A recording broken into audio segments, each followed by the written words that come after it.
ಇವತ್ತು ಅಂತಾರಾಷ್ಟ್ರೀಯ ಯೋಗ ದಿನಾಚರಣೆಯಲ್ಲಿ ದರ್ಶನ್ ಭಾಗಿಯಾಗಿದ್ದಾರೆ. ಪರಪ್ಪನ ಅಗ್ರಹಾರ ಜೈಲಿನಲ್ಲಿ ಯೋಗ ದಿನಾಚರಣೆ. ಸಾಮೂಹಿಕ ಯೋಗದಲ್ಲಿ ಪವಿತ್ರ ಗೌಡ ಕೂಡ ಭಾಗಿಯಾಗಿದ್ದಾರೆ. ಜೈಲಿನಲ್ಲಿ ಎಲ್ಲಾ ಖೈದಿಗಳಿಂದ ಯೋಗಾಭ್ಯಾಸದಲ್ಲಿ ಭಾಗಿಯಾಗಲ್ಲ ಅಂತ ದರ್ಶನ್ ಹೇಳಿದ್ರು. ಬೆನ್ನು ನೋವಿನ ಸಮಸ್ಯೆಯ ಕಾರಣವನ್ನ ಕೊಟ್ಟಿದ್ರು ದಾಸ. ಆದ್ರೆ ಯೋಗ ಮಾಡುವಂತೆ ಅಲೋಕ್ ಕುಮಾರ್ ಅವರು ಸಲಹೆಯನ್ನ ನೀಡಿದ ಹಿನ್ನೆಲೆಯಲ್ಲಿ ದರ್ಶನ್ ಯೋಗದಲ್ಲಿ ಭಾಗಿಯಾಗಿದ್ದಾರೆ. ಅದಕ್ಕೆ ಸಂಬಂಧಪಟ್ಟಂತಹ ಫೋಟೋವನ್ನು ಕೂಡ ಗಮನಿಸ್ತಾ ಇದ್ದೀರಿ. ನಟ ದರ್ಶನ್ ಜೈಲಿನ ಕಾರಿಡಾರ್ನಲ್ಲಿ ನಡೆದಂತಹ ಯೋಗಾಭ್ಯಾಸದಲ್ಲಿ ಭಾಗಿಯಾದಂತಹ ಎಕ್ಸ್ಕ್ಲೂಸಿವ್ ಫೋಟೋ. 1 ಗಂಟೆಗಳ ಕಾಲ ಯೋಗದಲ್ಲಿ ನಟ ದರ್ಶನ್ ಭಾಗಿಯಾಗಿದ್ರು. ಮತ್ತೊಂದು ಕಡೆ ಪವಿತ್ರ ಗೌಡ ಕೂಡ ಯೋಗ ದಿನಾಚರಣೆಯಲ್ಲಿ ಭಾಗಿಯಾಗಿದ್ರು. ದರ್ಶನ್ ಬೆನ್ನು ನೋವಿನ ಕಾರಣವನ್ನು ಕೊಟ್ಟಿದ್ರು. ನಾನು ಬೆನ್ನು ನೋವಿದೆ, ಹಾಗಾಗಿ ನನಗೆ ಭಾಗಿಯಾಗೋಕ್ಕಾಗೋದಿಲ್ಲ ಅಂತ ಹೇಳಿ. ಮತ್ತೊಂದು ಕಡೆ ಪವಿತ್ರ ಗೌಡ ಕೂಡ ಯೋಗ ದಿನಾಚರಣೆಯಲ್ಲಿ ಭಾಗಿಯಾಗಿದ್ದಾರೆ. ಮಾರ್ಕ್ ಮಾಡಿ ನಾವು ನಿಮಗೆ ತೋರಿಸ್ತಾ ಇದ್ದೀವಿ. ಸಾಮೂಹಿಕ ಯೋಗದಲ್ಲಿ ಪ್ರತಿಯೊಬ್ಬರು ಕೂಡ ಭಾಗಿಯಾಗಬೇಕು. ಅಂತಹ ತೀವ್ರತೆರನಾದ ಸಮಸ್ಯೆ ಇದ್ದರೆ ಅವಾಗ ಎಕ್ಸ್ಕ್ಯೂಸ್ ಸಿಗುತ್ತೆ. 1 ಗಂಟೆಗಳ ಕಾಲ ಸರಳ ಯೋಗಗಳನ್ನು ಅಭ್ಯಾಸ ಮಾಡಿಸಲಾಗುತ್ತೆ ಯೋಗ ದಿನಾಚರಣೆಯ ಪ್ರಯುಕ್ತ. ಹಾಗಾಗಿ ನಟ ದರ್ಶನ್ ಅಲೋಕ್ ಕುಮಾರ್ ಅವರ ಸಲಹೆಯ ಮೇರೆಗೆ ಯೋಗ ದಿನಾಚರಣೆಯಲ್ಲಿ ಭಾಗಿಯಾಗಿದ್ದಾರೆ. 12ನೇ ಅಂತಾರಾಷ್ಟ್ರೀಯ ಯೋಗ ದಿನಾಚರಣೆ ಇವತ್ತು. ಸಾಮೂಹಿಕ ಯೋಗಾಭ್ಯಾಸವನ್ನು ಮಾಡಲಾಗುತ್ತೆ, ಕಾರ್ಯಕ್ರಮಗಳಿರುತ್ತೆ. ಅಂತೆಯೇ ಜೈಲಿನಲ್ಲೂ ಕೂಡ ಎಲ್ಲ ದಿನಾಚರಣೆಗಳನ್ನು ಆಚರಿಸಲಾಗುತ್ತೆ. ಹಬ್ಬ ಹರಿದಿನಗಳು ಎಲ್ಲವನ್ನೂ ಕೂಡ ಸೆಲೆಬ್ರೇಟ್ ಮಾಡಲಾಗುತ್ತೆ. ಅಲ್ಲಿರುವಂತಹ ಖೈದಿಗಳು ಅದರಲ್ಲಿ ಭಾಗಿದಾರರಾಗ್ತಾರೆ.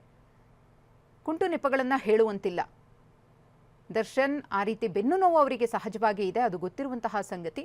ಈ ಹಿಂದೆಯೂ ಕೂಡ ಬೆನ್ನು ನೋವಿನ ಕಾರಣಕ್ಕೋಸ್ಕರನೇ ಅವರಿಗೆ ಬೇಲ್ ಸಿಕ್ಕಿತ್ತು. ಈಗ ಮತ್ತೆ ಅವರಿಗೆ ಬೆನ್ನು ನೋವು ಕಾಣಿಸ್ಕೊಂಡಿದೆ, ಅನಾರೋಗ್ಯಕ್ಕೀಡಾಗಿದ್ದಾರೆ ಅನ್ನೋದ್ರ ಬಗ್ಗೆ ಮಾಹಿತಿ ಇತ್ತು.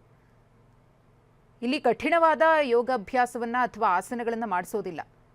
ಅತಿ ಸರಳವಾಗಿರುವಂತಹ ಆಸನಗಳನ್ನು ಮಾಡಿಸಲಾಗುತ್ತೆ. ಹಾಗಾಗಿ ಯಾವುದೇ ಸಮಸ್ಯೆ ಇಲ್ಲದೆ ನಿಮ್ಮ ಆರೋಗ್ಯಕ್ಕೆ ಅದರಿಂದ ಎಫೆಕ್ಟ್ ಆಗದ ರೀತಿಯಲ್ಲಿ ನೀವು ಭಾಗಿಯಾಗಬಹುದು ಅಂತ ಹೇಳಿ ಸೂಚನೆಯನ್ನು ಕೊಟ್ಟ ಹಿನ್ನೆಲೆಯಲ್ಲಿ ದರ್ಶನ್ ಯೋಗಾಭ್ಯಾಸದಲ್ಲಿ ಭಾಗಿಯಾಗಿದ್ರು. ಮತ್ತಷ್ಟು ಮಾಹಿತಿಯನ್ನು ಕೊಡ್ತಾರೆ ನಮ್ಮ ಪ್ರತಿನಿಧಿ ರಾಚಪ್ಪ. ಬೆನ್ನು ನೋವಿದೆ, ಯೋಗದಲ್ಲಿ ಭಾಗಿಯಾಗಕ್ಕಾಗಲ್ಲ ಅಂತ ಹೇಳಿದ್ರು ದರ್ಶನ್. ಕೊನೆಗೆ ಅಲೋಕ್ ಕುಮಾರ್ ಅವರು ಮನವೊಲಿಸಿದ್ದಾರೆ, ಸಲಹೆ ಕೊಟ್ಟಿದ್ದಾರೆ. ಅದಾದ್ಮೇಲೆ ಭಾಗಿಯಾಗಿದ್ದಾರೆ. ಫೋಟೋಸನ್ನು ನಾವು ಕೂಡ ಗಮನಿಸ್ತಾ ಇದ್ದೀವಿ.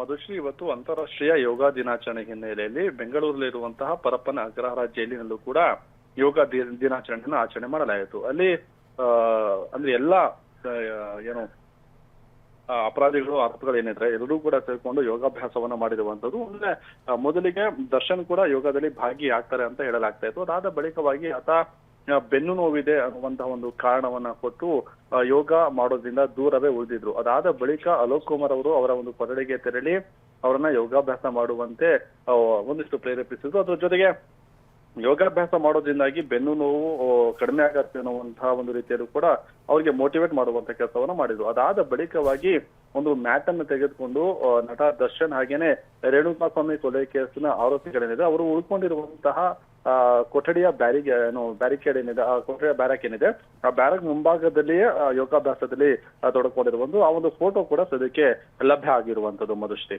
ಅದಾದ ಬಳಿಕ ಪವಿತ್ರ ಗೌಡ ಅವರು ಕೂಡ ಒಂದು ರೀತಿಯಾಗಿ ಸಾಮೂಹಿಕವಾದಂತಹ ಯೋಗಾಭ್ಯಾಸದಲ್ಲಿ ಭಾಗಿಯಾಗಿದೆ. ಆ ಒಂದು ಫೋಟೋ ಕೂಡ ಸದ್ಯಕ್ಕೆ ಸಿಕ್ಕಿರುವಂತದ್ದು ಮಧುಶ್ರೀ.